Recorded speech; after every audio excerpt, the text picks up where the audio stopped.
spalius yra krūtų mėnuo. Tai dėl to mes šitą ir darom. Visam pasaulyje yra minimas, šiaip krūtų diena yra spalio 15, kiek domėjusi, bet nu jau nuo spalio 1 ir pirmadienį bus tas Pink Run, už krūties vėžių sergančias bus paramos bėgimas, tai dalyvauju kasmet. Tai va, šiaip labai smagu, visi rožinį apsirengę, bėgioja. Tai labai smagu, kad atvykot. Pirmą kartą tokią iniciatyvą darau, tai irgi jaudinuosi. Matau, esate įvairaus amžiaus, tema tokia gan jautri turbūt kai kurioms, nu vis tiek nėra tokia kasdienė galbūt tema. Tai gal jau turit iš karto, ką norit manęs paklausti, kažkokį kirbantį klausimą? Gal sakyčiau labai žanginį, nes kiek žinau yra 2 krūtų tyrimai, tai gali būti echoskopas arba mamograma. Nesu darius niekada mamogramos, bet toks vat, iš moterų atsiliepimai labai būdavo, kad labai skausmingas, labai baisu ir žodžiu, bet reikia eiti daryti mamogramą. Tai dabar mano klausimas, kadangi echoskopas, mes žinom, tikrai yra neskausmingas, paprastas, lengvas, tai kuom jie skiriasi? Ar galima tą mamogramą, tą baisųjį tyrimą pakeisti echoskopu ir būti tikrai ramiu, kad jau tikrai viską ten matė, ar net gal daugiau mato negu mamogramą, palyginti šitus 2 tyrimus? Labai dažnai šitą klausimą girdžiu iš tikrųjų. Tai, kad jį būtų galima atsakyti, truputėlį reikia pradėti iš kito kampo. Tai jeigu kalbant apie pačią krūtį, apie krūties sandarą, tai jinai dažniausiai yra sudaryta iš 2 tipų audinių. Tai yra tas vadinamas liaukinis audinys ir riebalinis. Kurio kiek yra, čia jau yra genetiškai nulemtas dalykas. Vienos jaunos turi daugiau riebalinio, kitos 80-metės ateina liaukinis vien tik tai audinys pilna. Bet tokios tendencijos yra, kad su amžiumi to liaukinio audinio turi mažėti.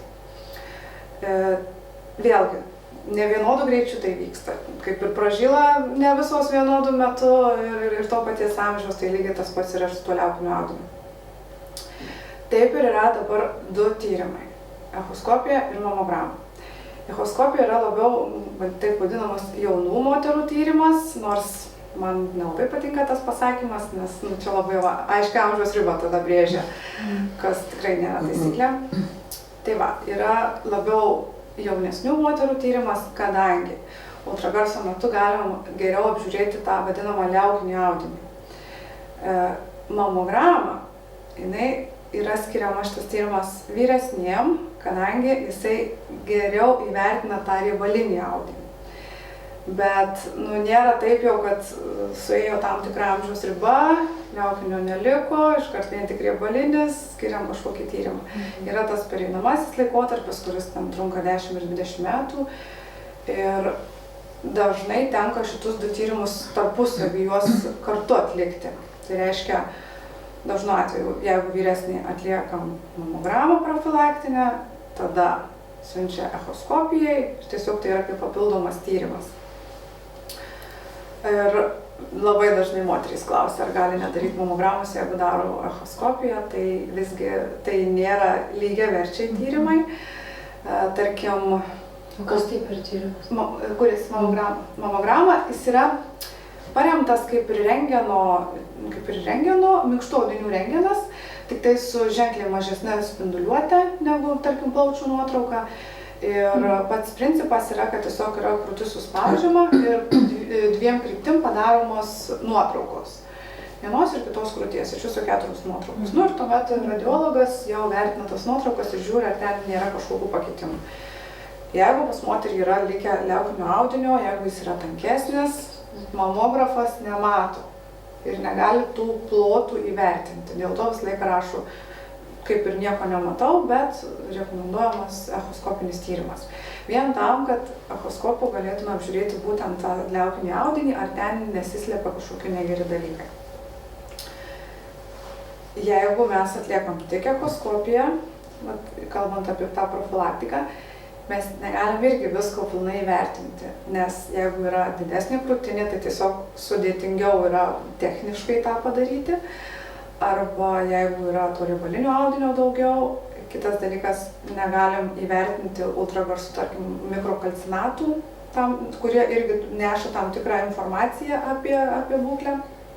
Tai dėl to šitie tyrimai, ypač vyresniems, jie lygiagrečiai vienas su kitu skiriami, kartu tiesiog jie papildo vienas kitą.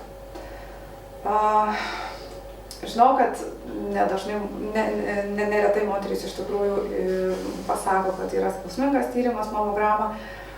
Aš iš savo pacienčių irgi girdžiu, bet čia labai priklauso pirmiausia, aišku, nuo moters jautrumo, bet antras dalykas yra ir nuo atlikimo technikos. Ir kalbant, tarkim, apie Kauno miestą, nes aš Kaune dirbu, tai žinau, kur yra ėjus ta pati moteris, vienur sako, labai skaudžiai padarė, o kito įstaigoje neskaudžiai. Tai vėlgi, čia kaip ir visos procedūros, kaip ir visos intervencijos, tas kas daro, vienas galbūt stipriau suspaudžia, kitas kitaip. Aš noriu kitą įžanginį visai iš kitos pusės tada. Prašom. Neteko susidurti, gal šeimoje yra buvę tokiu atveju, bet tiesiog, kada susirūpinti, ar būtinai, kada čiuopi kažkokį guzelį mazgelį, ar yra profilaktika nuo kažkurio tai amžiaus, kada jau reikėtų ateiti ir pasitikrinti? Su mamograma yra labai aišku, visuotinė nacionalinė programa, visom moterim nuo 50, kas 2 metus, mamograma. Dabar galvojama koreguoti tas amžiaus ribas, bet labai aiškiai. Iki tol kažkokių labai aišku visuotinai priimtų rekomendacijų nėra, bet vėlgi atsižvelgiam, vadovavomės, kaip sako, sveika logika. Tai krūtų apčiuopą, tokia kaip profilaktinė, tai rekomenduojama pačiom atlikti kartą per mėnesį. Vyro prašyti. Čia kitas klausimas. Ne taip visėlių suprastas. Taip, labai dažnai nustemba moteris šitą išgirdę, taip kartą per mėnesį tą reikėtų daryti. Vien dėl to, kad jeigu atsiras kažkokius pakitimas, tai jūs būsit pirmas žmogus, kuris tą sužinos. Vėlgi, nereikia daryti bet kada, prisiminus, pribėgom, kada dariau, dabar pasižiūrėsiu, nes vėlgi priklausomas nuo ciklo fazės. Jeigu bus prieš pat mėnesinės, krūtis bus jautresnės, tai ta pati apčiuopa bus labai nemaloni. Ir ten galima visko bus užčiuopti iš tikrųjų ir prigazdins ir tikrai ne. Reikėtų jau išsirinkti tą pačią ciklo dieną, tarkim jau po mėnesinių, ten kažkelinta diena, kai dar viskas ramu, kai nėra kažkokio diskomforto. Ir tuomet jau duše atlikti tą krūtų apčiuopą. YouTube yra labai daug filmukų, visokių video mokomosios medžiagos, tai tikrai galim pasižiūrėti, kaip tas atliekamas. Pas gydytoją jau mūsų, pavyzdžiui, rekomendacijos yra, tai nuo 19 metų moteriom bent kartą metus irgi krūtų apčiuopą atlikti profilaktiškai. Pas gydytoją. Pas gydytoją. Šeimos. Kalbant apie ultragarsą, tokių aiškių rekomendacijų parašytų nėra, bet vėlgi žiūrint iš tos pusės, kad dažnai nedaro tos apčiuopos. Pripažinkim, tokia realybė. Tai tiesiog yra turbūt paprasčiau ir ramiau tiek gydytojai, tiek moteriai, kaip nusinčia ultragarsui ir tada jau aišku, ar ten yra kažkas ar ne. Tai aš, pavyzdžiui, rekomenduoju savo pacientėm, ypač jaunom, aktyviom, kurios tikrai lekia per gyvenimą. Ir jeigu ten viskas gerai, jokių skundų nėra, jokių pakitimų nėra, bent kas 2 metus pasidaryti ultragarsinį tyrimą. Jeigu yra pakitimai, atitinkamai pagal tai, kas yra stebima, atitinkamai sudėliojamos individualios rekomendacijos, gali būti kas 3 mėnesius, kas 6 mėnesius, kas metus tyrimas kartojamas. Tačiau labai individuali situacija pagal radinius. Tai va, yra tokių atvejų, kai moterys pirmą kartą ateina tyrimui, kai padaro mamogramą 50. Ir tikrai ne vienas toks atvejis. Yra tokių, kurios irgi atsitiktinai išgirsta iš pažįstamų, iš kolegijų, kad čia galima pasidaryti, čia taip vyksta. Tai tikrai galima ir manau tikrai reikėtų, nes ligos jos labai gražiai atrodo aprašytos vadovėliuose, bet realybė yra kitokia ir kitą kartą pati moteris negali taip nupasakot. ir galbūt irgi praignoruoja kažką, tiesiog nurašo kažkokiam kitiem dalykam ir tiesiog aš visą laiką sakau, geriau ateiti be reikalo, negu ateiti jau, kai yra per vėlu. Tai va, tokių oficialių rekomendacijų kaip nėra, bet tiesiog realiai čia jau remiamės kiekvieną savo praktiką, ką mes rekomenduojam moterim. Aišku, jeigu ten yra operuota krūtinė, jeigu yra planuojamas nėštumas, jeigu planuojamas kažkoks hormoninis gydymas, kalbant apie ginekologinius susirgimus, tarkim, ar ten pakaitinė hormonų terapija vyresniam amžiui, tai jau prieš tai būtina pasižiūrėti krūtų būklę, kad žinot, kad ten tikrai viskas gerai. Prieš operacinį gydymą, tiek prieš krūtinės didinimą, tiek prieš mažinimą reikia įsitikinti, kas ten yra. Atitinkamai po operacijos irgi yra sekimas. Tai ypatingai jeigu yra kažkokių nusiskundimų, kažkoks jautrumas, tempimas, guzelis, tai jau tada jau ne profilaktika, tada jau yra diagnostika, kai moteris kažkur skundžiasi, kreipiasi į gydytoją, kuris paskiria tyrimą. Tai jau šito nesuplanuosim, ar nereikia tada laukti, dar 2 metai nepraėjo, jau tada eiti tada, kada yra problema. Aišku, vėlgi čia matau, nesat visai jau jaunas 20-metis, tai žinot, kad kas mėnesį tas krūtų jautrumas jisai keičiasi priklausomai nuo ciklo. Vėlgi mėnuo mėnesių nelygus, nes labai į stresą reaguoja, čia jau yra įrodyta, kad krūtis į stresą labai reaguoja, plus jeigu yra gretutinės ligos, skydliaukės ligos, ginekologinės ligos, kepenų funkcijos kažkokius sutrikimai, kiti kažkokie susirgimai, tai irgi gali tiesiogiai reaguoti krūties audinys ir būti jautresnis tą mėnesį, tada dažnai atbėga pas mane jau tyrimui kažkas kitaip negu praeitą mėnesį. Tai vejant šitą jūsų paaiškinimą, tarkim, jeigu kiekvieną mėnesį prieš ciklą, prasidedant mėnesiniam, ciklo pabaigoje tada reiškia netaisyklingai, kuris nepadidėja ir jautri ir skausminga, ar yra kažkokių priemonių savo padėti? Vartoja moterys nakvišos preparatus, dažnai jos skiria. Su kažkokį kitokį ten girdėjus. Mastinonas yra tų preparatų, šiek tiek nujautrina visą tą. Nes tikrai būna skausmingos jos, tai... Jeigu labai skauda, tai sako, ir ibuprofenas tinka, jau tiesiog tą skausmą nuimti, bet taip, yra preparatų, kurie tiesiog tą jautrumą sumažina, ypatingai jeigu yra kažkokių pakitimų, tarkim cistų, tai tada tikrai labai yra efektas. Su nakvišom kiek yra pastebėta ir artimoje aplinkoje, pacienčių tarpe, tai nėra 100%, kad ten jau visom labai padėtų, bet rezultatų tikrai parodo, kad tikrai ten vartoja tą kursą atitinkamom dozėm ir jaučiasi geriau. Ir, aišku, savo tas jautrumas, tada pasižiūrėti, galbūt visgi yra kažkokių dar gretutinių ligų. Kitas momentas. Ypatingai, jeigu yra vienos krūties skausmas, nepamiršti, kad ten yra daugiau struktūrų. Dešiniarankės, kurios dirba kažkokioj labai nepatogioj padėtyje, gali būti peties sąnarių skausmas, gali būti šaknelių uždegimas ir gali duoti tą skausmą būtent į krūtis. Į vieną pusę, tai visą laiką, aišku, yra baisu dėl pačios krūties, bet būna atveju, kai tiesiog reikia žiūrėti į kitas struktūras, kurios yra tenai.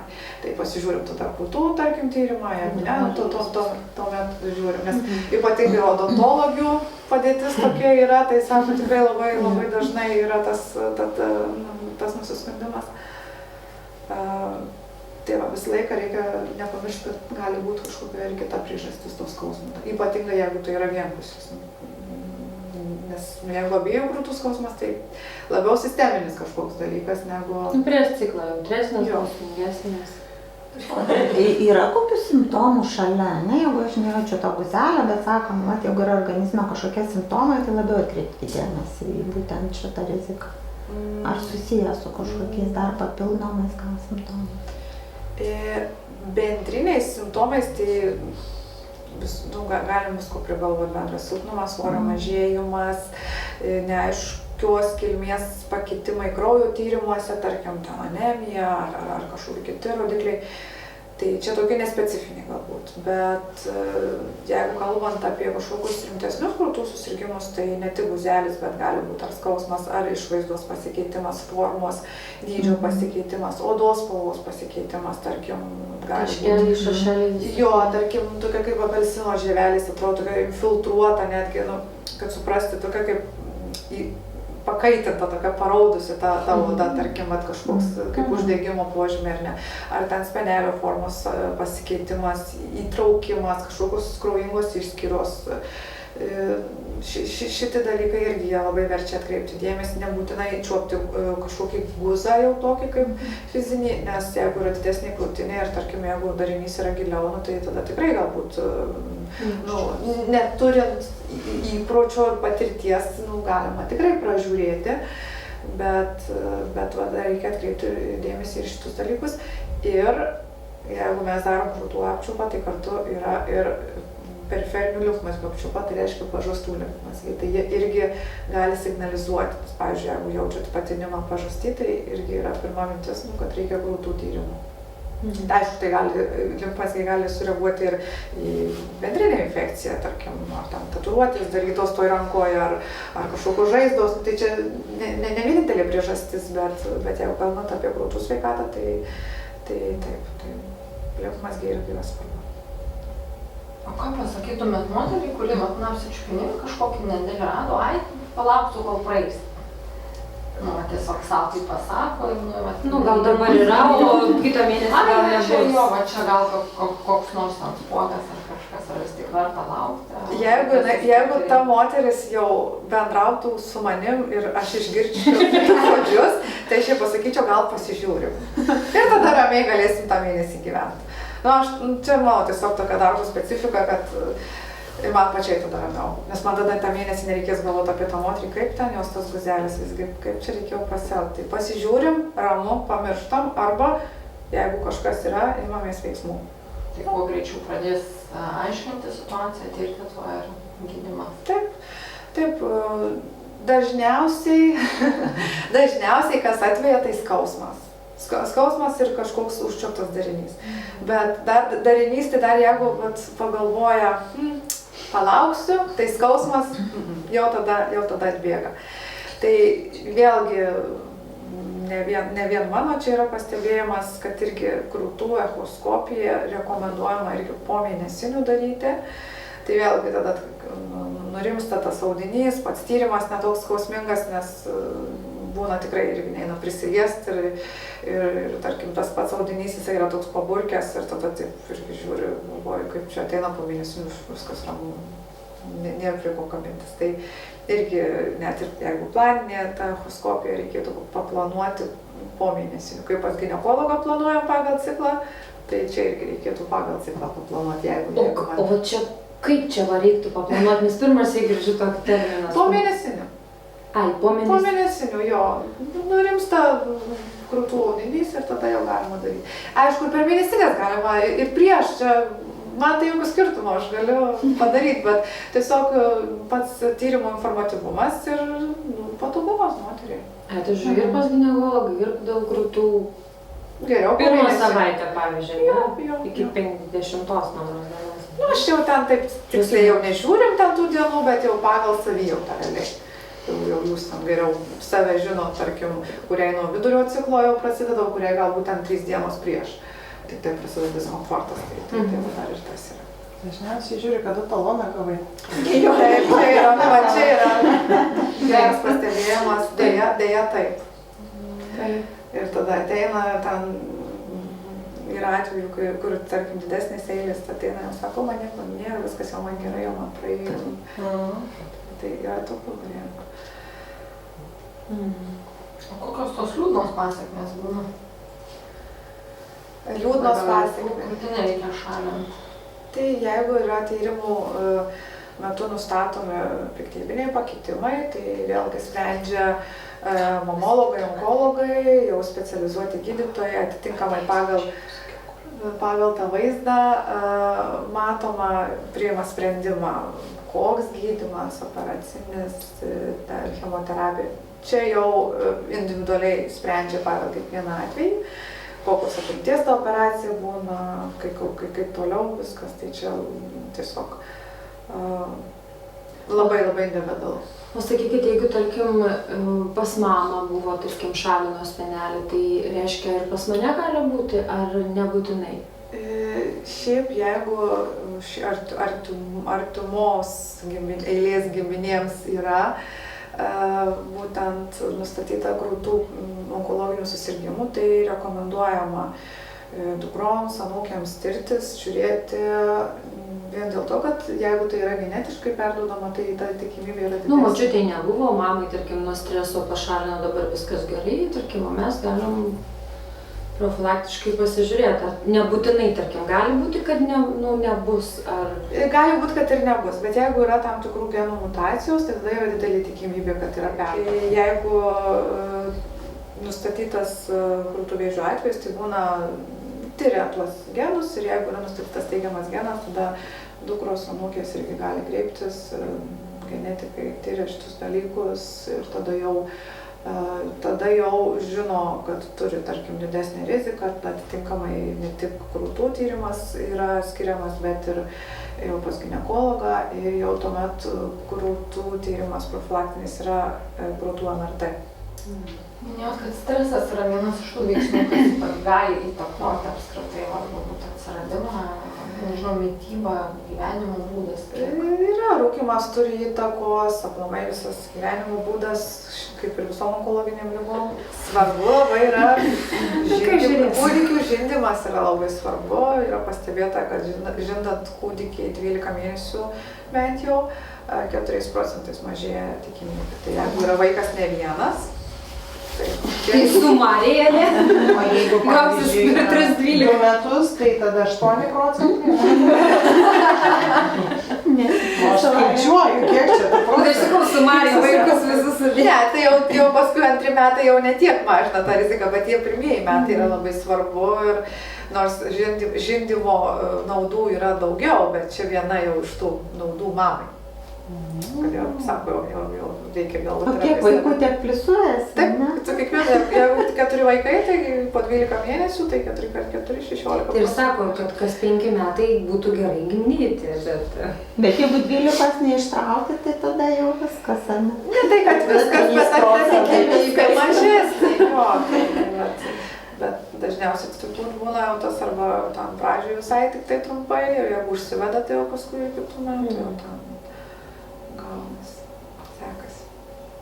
O šiaip teisybė, kad jeigu vėžys, tai turi skaudėti. Ar gali neskaudėti? Gali neskaudėti. Gali ir neskaudėti. Kaip greitai, nežinau, plinta. Visai būna, visai. Čia nėra taisyklė. Labai dar šitą klausimą atsakyti apie tą plitimo greitį ir apie tą piktybiškumą. Čia vėlgi priklausomai kokio stadijoje ir kokio agresyvumo tas vėžys, tai yra stadijos, yra žemo piktybiškumo, aukšto piktybiškumo, čia jau yra niuansai, kurie galbūt jau gydytojų lygmenį, onkologų yra sprendžiami, o su onkologiniam ligom gali būti įvairiai. Visai, ten taisyklių nėra. Tai iš esmės vieno, kaip čia kurpalių sako, nėra, yra individualūs atvejai, reikia žiūrėti, nesvarbu, kad draugai buvo taip, reiškia, man gali būti visiškai kitaip. Nu, tarkim, kaip ir su, tarkim, mama, močiutė ar dar kažkur. Taip, ir tarkim, yra kur pagydom, yra kur tikrai plinta, vėl sugrįžta tos ligos, čia jau labai individualu, nes tai priklauso vėl genetika, gretutinės ligos, įpročiai, kūno sudėtis, gyvenimo būdas, kokioj stadijoj nustatyta, daug faktorių, tiesiog visų situacijų turbūt neitų net išdiskutuoti, su tada konkrečiai žiūri, tam tikrus kriterijus ir jau tada aišku. Bet gyvenimo būdas gali padėti išvengti. Tai sveikas gyvenimo būdas yra visų ligų prevencija. Bet ar tikrai klausimas, kiek tai yra daugiau mita, turiu omeny, kad mūsų įsivaizdavimas, nes pasižiūrėkit, būna tie seni žmonės, kurie pragyvena iki 100 metų, jie ir vartoja, ir rūko, ir turiuomenį niekas jų nepaima ir išgyvena labai gražų amžių, o kitas sveikai gyvena, laksto, save prisižiūri ir turiuomenį ir žiūrėk ir užsilenkia ties 40 ar 50. Tai vat čia vis Čia toks. dar labai daug yra tų ir vidinių niuansų. Mes tiesiog galim matyti tą žmogų tokį, kaip ten pasidutų yra, kiek jis save graužia, kiek jis pergyvena dėl visų, kiek jam kainuoja ta išorė. Nu, čia jau psichologiniai tokie dalykai, bet mes nežinom, kiek jisai tik tai tokį save pateikia, tarkim. Kitas dalykas, kaip žmonės gyvena prieš 100 metų ir kaip gyvena dabar, tas pats maistas jisai yra kitoks. Ir jisai, žiūrėkit, kiek pridėtinių visokių dalykų ir žmonės jaunesni serga. Tai mes turėtume būti labiau užsikonservavę.